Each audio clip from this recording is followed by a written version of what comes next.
Hi, Catherine. Hi, Catherine. Hi, Mike. Good morning. Good How morning. are you? I'm doing wonderful. How are you? I'm good, thank you. It's a pleasure to speak with you. Well, let me introduce you to my audience. Good morning. I'm Catherine Pappas of Living the Gourmet, and this morning I have the pleasure of speaking with Pitmaster and Great American Tour host Mike Peters. So there. Good morning, Mike, and thank you for speaking with me. Glad to be here. Thank you. Well, Mike is here to share some of his top grilling trends, and you're also the Kansas City Barbecue Society president, and you've been touring with your wife thousands of miles across the country, I read, teaching barbecue. That's what we do. We go coast to coast and border to border, spreading the gospel of Q. Oh, well, that's wonderful. I mean, who doesn't love a good barbecue? I know when I take my dog for a walk and I smell the people barbecuing, oh my God, it just makes you immediately hungry. Yeah, that's right. Well, most people think of barbecue as hamburgers, chicken, brats, burgers, things like that. And the number one problem we have from every place that we go, people want to know how to not have dry chicken. They want juicy, they want flavor, they want nice tender chicken, but they have problems with that. So we're sharing some of two tips. One is a good marinade. Marinade's going to be great. The second part is don't overcook it. So I'm going to show you a quick 5-minute marinade recipe, and then I'm going to show you a reverse sear with the chicken to knock it out of the ballpark every time. All right. So our friends at Grillmates have come up with a brown sugar bourbon marinade. The recipe's right on the back, simple and easy. Touch of oil, vinegar, water, mix it all together. Get all those spices, all that flavor all mixed up. I've got a skinless, boneless chicken breast in a resealable Ziploc bag. We're going to pour almost all of that marinade in. We're going to save just a little bit back. Now the key to this, make sure it's all the air is let out. Now I could leave this in the fridge overnight if I wanted to and let it do its own thing, but I don't have time for that. So I'm going to massage that chicken. We're going to get all that flavor all the way into every pore of that chicken. So that way, about 5 minutes of this, good exercise also. You're going to get all that flavor into that chicken. Perfect. The second part of that with the don't overcook, that reverse sear method, I've got a gas grill set up. I've got two different heat zones.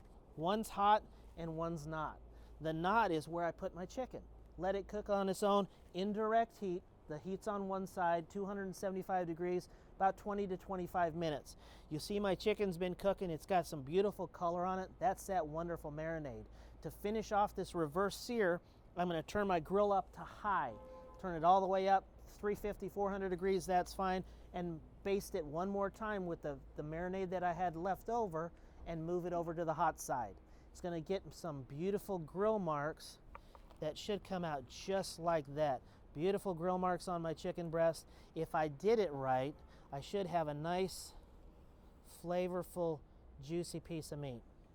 That's the perfect thing for every cookout. And you could do this with pork too, I'm sure. You can do it with pork too. Same thing with that marinade. Just 5 minutes, just massage it up. It's going to get into every pore of that pork. Pork and chicken are great things to use marinades with. Oh, definitely, definitely. And how about some of your do-it-yourself dips and condiments?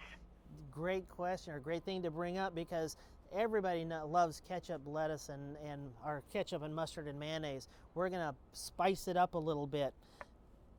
Grillmates came up with a Smokehouse maple seasoning. Just a pinch. I'm going to add just a pinch more in this. 2 pinches worth. How about that? In a nice mayonnaise, we're going to mix it all up, because not only did we have the marinade to add flavor for every bite, now we have the mix as far as the condiment on top. We're going to get some this extra spice, extra flavor, flavorful bites with every bite. So it's going to be a great way to do it. You can do it with ketchup. You can do it with the mayonnaise. You can do it with mustard also.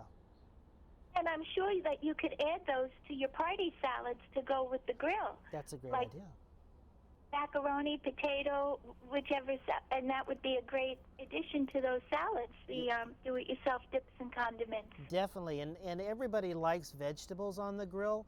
That's another great place. You don't have to always use this wet. You can use the seasoning by itself. Sprinkle it on vegetables wise. A little touch of oil would be great. Sprinkle it in with everything, and so use it dry or use it wet. The grill mates are great for everything. Oh, it sounds delicious. Nothing like a good barbecue. And do you ever come to Long Island, New York?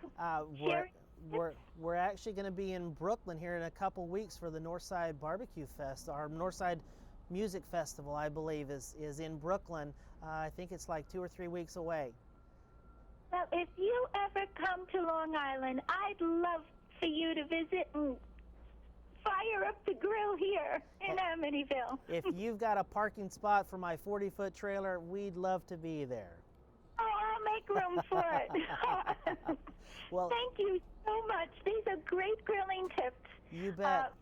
If your people need any more, definitely go to grillmates.com. There's tips, there's trends, there's recipe ideas to make all your barbecues a success. Oh, thank you so much, Mike. There's nothing like a good barbecue. Summer, winter, spring, and fall. There you it's go. Always wonderful.